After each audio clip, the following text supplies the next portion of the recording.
नमस्कार, स्वदेश न्यूज की खास पेशकश में आप सभी का स्वागत है। मैं हूं आपके साथ भागीरथ साहू। G20 समिट के आखिरी दिन प्रधानमंत्री नरेंद्र मोदी ने G20 की अध्यक्षता ब्राजील के राष्ट्रपति लूला डा सिल्वा को सौंप दी। इसके साथ ही पीएम ने समिट के समापन का ऐलान किया। ब्राजील अगले साल होने वाले G20 समिट का आयोजन करेगा। हालांकि G20 का समापन हो गया, लेकिन G20 में भारत की मेजबानी से दुनिया में भारत की ताकत और ग्लोबल लीडरशिप बनने की क्षमता पूरी दुनिया ने देखी। दिल्ली के प्रगति मैदान में भारत मंडपम में G20 सम्मेलन का आयोजन हुआ तो सफलतापूर्वक इसका समापन भी हुआ। हम भी आपको सिलसिलेवार G20 के कुछ खास पलों से रूबरू करवाते हैं।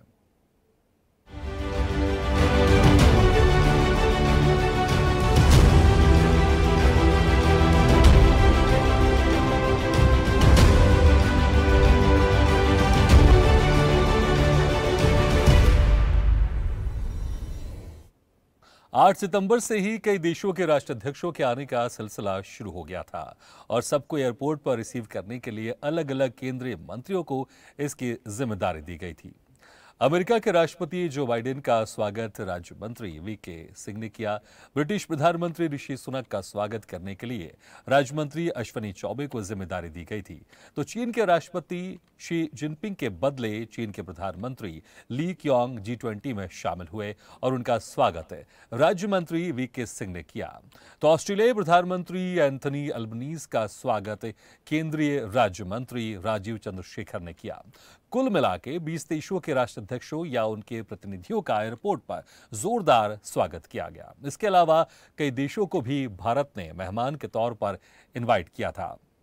तो 9 सितंबर को दिल्ली के प्रगति मैदान में भारत मंडपम में G20 सम्मेलन का शुभारंभ हुआ और उसकी कुछ तस्वीर भी आप देख रहे हैं। ये वो तस्वीरें जब प्रधानमंत्री नरेंद्र मोदी राष्ट्राध्यक्षों का स्वागत कर रहे हैं और एक खूबसूरत तस्वीर।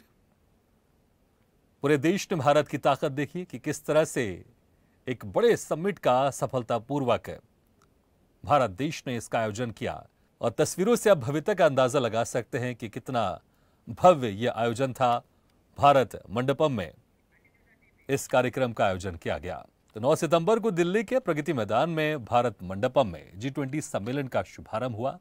G20 सम्मेलन की शुरुआत में प्रधानमंत्री मोदी ने वैश्विक नेताओं का जोरदार स्वागत किया और पीएम मोदी ने सबसे पहले मोरक्को में आए भूकंप का जिक्र किया।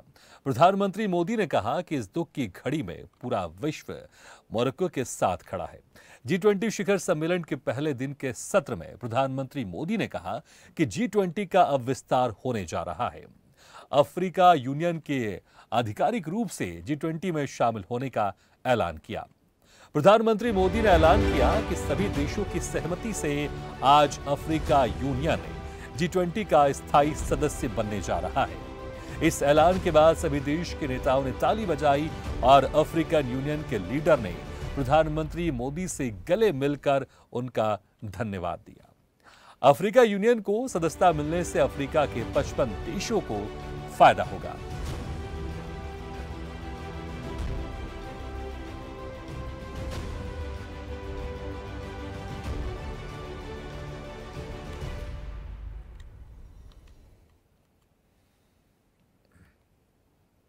भारत की अध्यक्षता में नई दिल्ली में G20 समिट के पहले ही दिन 9 सितंबर को साझा घोषणा पत्र पर सहमति बन गई। शनिवार को दूसरे सेशन की शुरुआत में प्रधानमंत्री नरेंद्र मोदी ने बतौर अध्यक्ष ये जानकारी दी। उन्होंने सभी सदस्य देशों की सहमति से नई दिल्ली डिक्लेरेशन पारित कर दिया। पहले दिन दिल्ली घोषणा पत्र पारित करा लेना भारत की बहुत बड़ी उपलब्धि के तौर पर इसे देखा जा रहा है।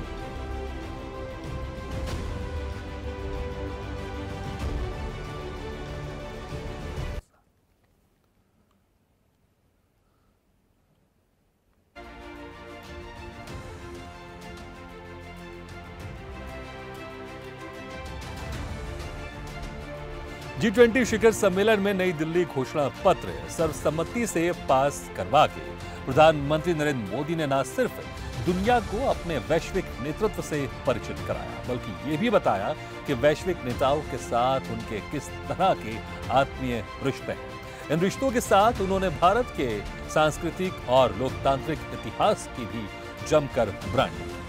सम्मेलन में हिस्सा लेने आए राष्ट्राध्यक्षों व दूसरे मेहमानों का स्वागत करने के लिए उन्होंने जो स्थान चुना था, इसके पीछे कोणार्क के ऐतिहासिक सूर्य मंदिर के पहिए की प्रतिकृति लगी थी, जिसके साथ ही मंदिर का पहिया भी विश्व राजनीति की धुरी बन गया।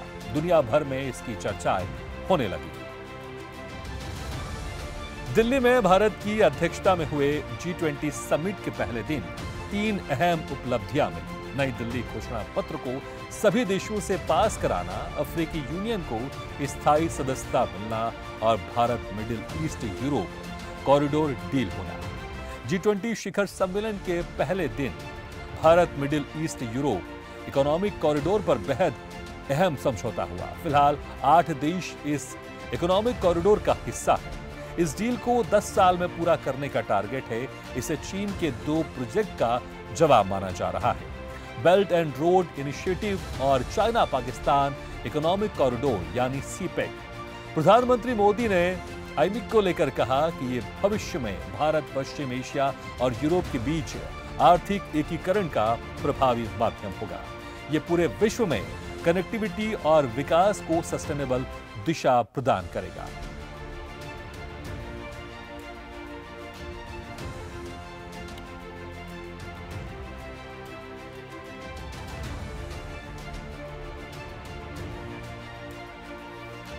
तो बड़ा अहम समझौता था ये, क्योंकि इसमें इंडिया, मिडिल ईस्ट और यूरोप के बीच में कॉरिडोर बनाया जाएगा और तकरीबन 10 साल में ये पूरा होगा। और इससे व्यापार में प्रगति तो होगी, बल्कि ये सारे देश आपस में एक सूत्र में बंधेंगे। और सबसे खास बात ये रही कि इस G20 में जहां पर भारत मेजबानी कर रहा था, इसमें इस अहम समझौते पर हस्ताक्षर की। इससे आप अंदाजा लगा सकते हैं कि भारत ने कितना अहम समझौता करवाया है ये 3 देशों के बीच में। जहां पर मिडिल ईस्ट की बात करें, मिडिल ईस्ट में बहुत सारे देश हैं जहां पर मुस्लिम कंट्रीज शामिल होते हैं। इसके बाद यूरोपियन की बात करें और भारत, इसके बीच में से जब एक गलियारा होते हुए जाएगा, जिसमें समुद्र भी आएगा, जमीन से होते हुए भी जाएगा, रेल कॉरिडोर भी बनेगा, इससे आप अंदाजा लगा सकते हैं कि कितना बड़ा ये अहम समझौता हुआ है और इससे कितना आने वाले दिनों में फायदा होने वाला है। खासकर हमारा पड़ोसी देश चाइना जिस तरह से पाकिस्तान में वो कॉरिडोर बना रहा है, तो उसके मुकाबले अगर इस कॉरिडोर को आप देखेंगे तो इससे भारत और तरक्की करेगा और मजबूत होगा। और कहीं ना कहीं ये भी जताने का प्रयास किया जा रहा है कि भारत किस तरह से ग्लोबल लीडर बनता जा रहा है।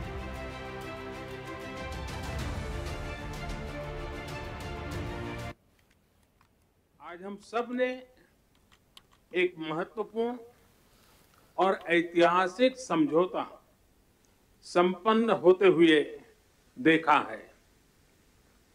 आने वाले समय में यह भारत, पश्चिम एशिया और यूरोप के बीच इकोनॉमिक इंटीग्रेशन का प्रभावी माध्यम होगा। यह पूरे विश्व में कनेक्टिविटी और विकास को सस्टेनेबल दिशा प्रदान करेगा।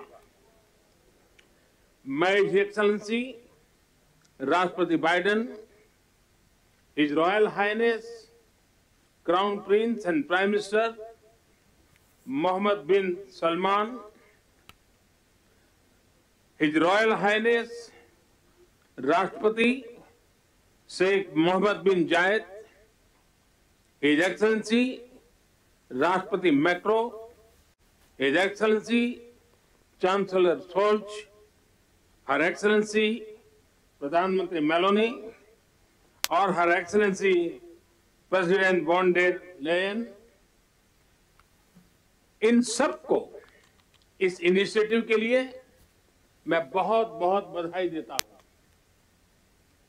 फ्रेंड्स, मजबूत कनेक्टिविटी और इंफ्रास्ट्रक्चर मानव सभ्यता के विकास का मूल आधार है। भारत ने अपनी विकास यात्रा में इस विषय को सर्वोच्च प्राथमिकता दी है। फिजिकल इंफ्रास्ट्रक्चर के साथ साथ सोशल, डिजिटल तथा फाइनेंशियल इंफ्रास्ट्रक्चर में अभूतपूर्व पैमाने पर निवेश हो रहा है।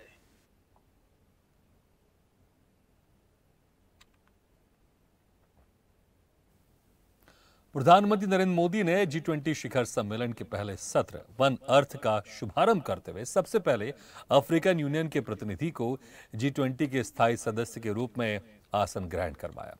डिनर का मेन्यू वसुधैव कुटुंबकम, एक पृथ्वी एक परिवार एक भविष्य की भावना को समर्पित किया गया।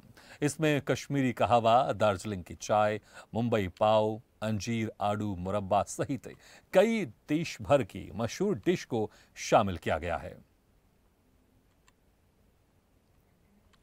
नई दिल्ली में आयोजित किए गए G20 देशों के सम्मेलन के पहले दिन शनिवार को जब पीएम मोदी अपना उद्घाटन भाषण दे रहे थे तो कई लोगों का ध्यान उनकी मेज पर रखे बोर्ड पर जा रहा था। उनके सामने रखे बोर्ड पर भारत लिखा था। अतीत में ऐसे अंतर्राष्ट्रीय आयोजनों के मौके पर प्रधानमंत्री नरेंद्र मोदी के सामने इंडिया लिखा हुआ देखा जाता रहा है।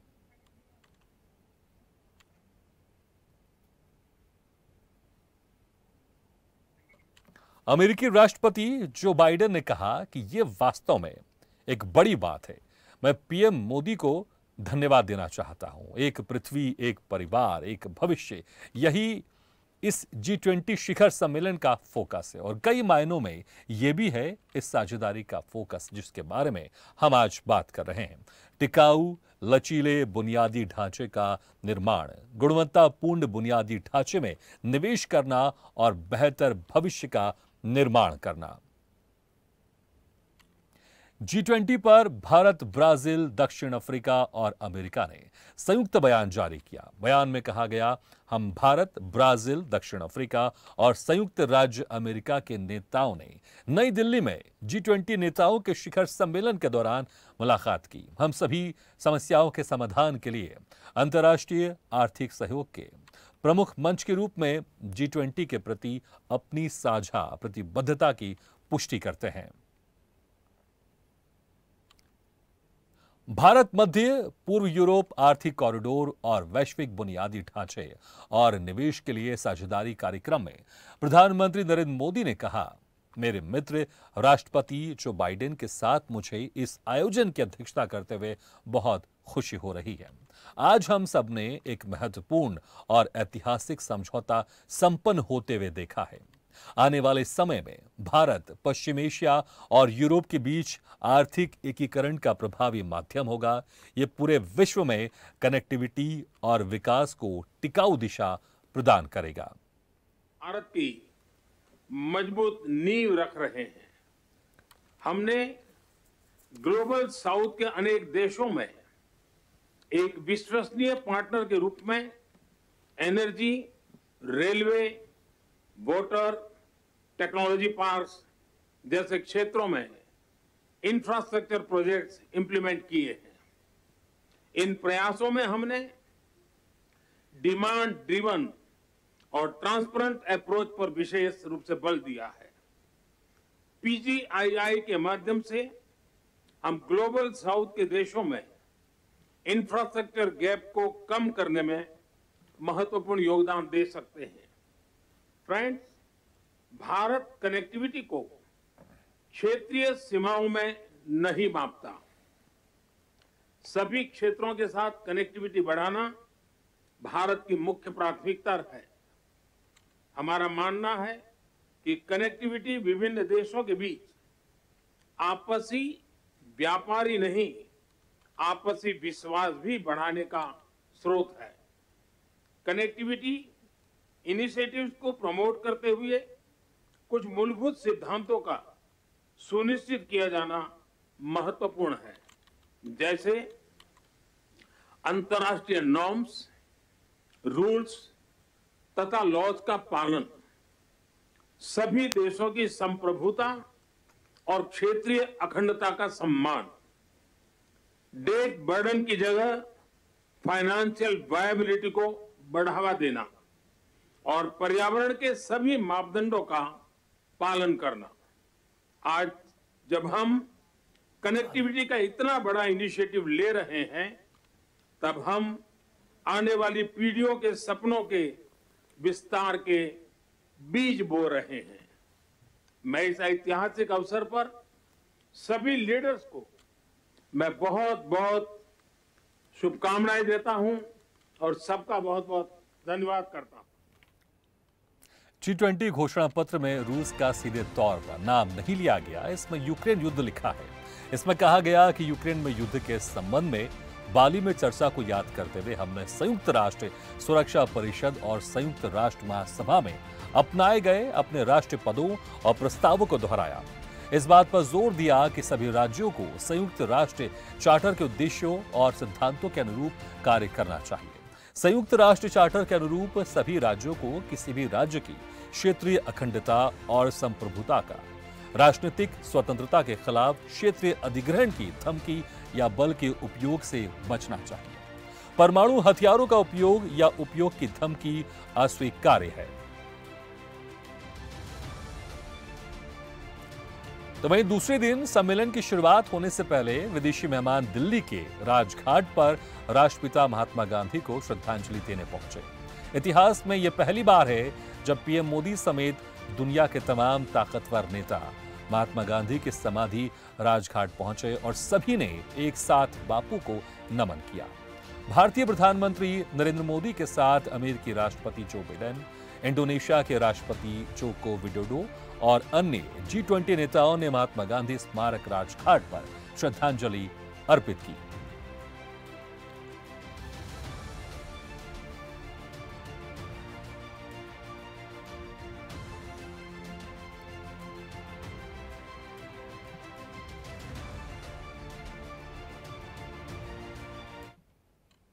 भारत की अध्यक्षता में 9 सितंबर को शुरू हुए G20 शिखर सम्मेलन का आज दूसरा और आखिरी दिन रहा।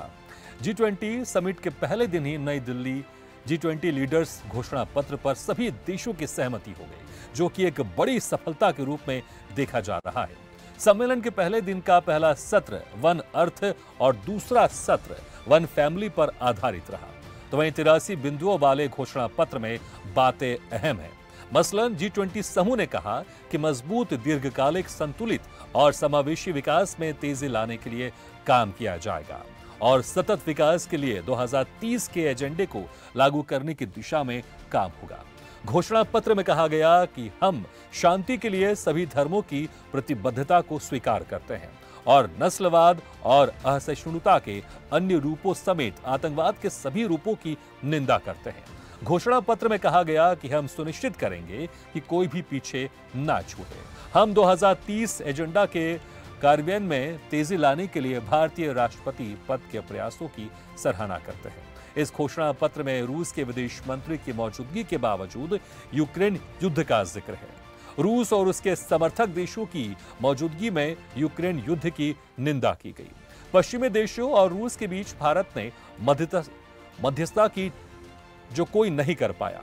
G20 ने अपने संयुक्त घोषणा पत्र में कहा कि हम संयुक्त राष्ट्र महासभा के प्रस्ताव विशेष रूप से धार्मिक और सांस्कृतिक विविधता, संवाद और सहिष्णुता के प्रति सम्मान को बढ़ावा देने की इसकी प्रतिबद्धता पर ध्यान देते हैं।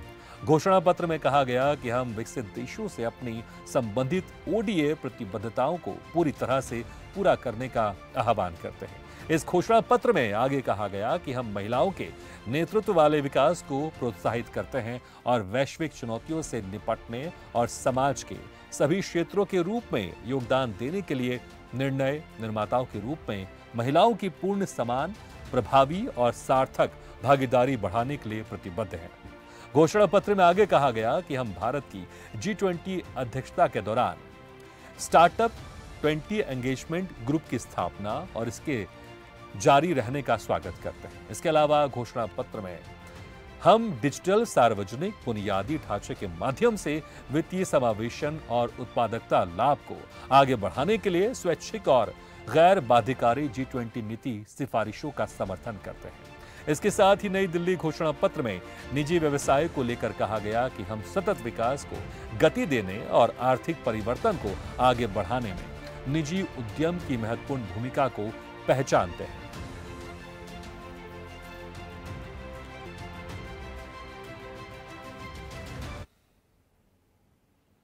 इसी के साथ हमारी इस खास पेशकश में फिलहाल इतना है, लेकिन खबरों का सिलसिला लगातार जारी है।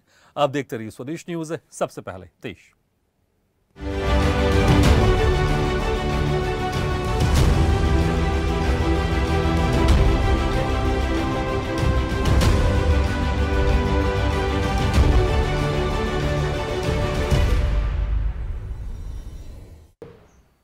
ऐसे ही वीडियो के लिए लाइक करें, शेयर करें, फॉलो करें और YouTube पर जाकर सब्सक्राइब करें और बेल आइकन को दबाना ना भूलें। और ताजा तरीन अपडेट के लिए swedeshlive.com पर जरूर जाएं।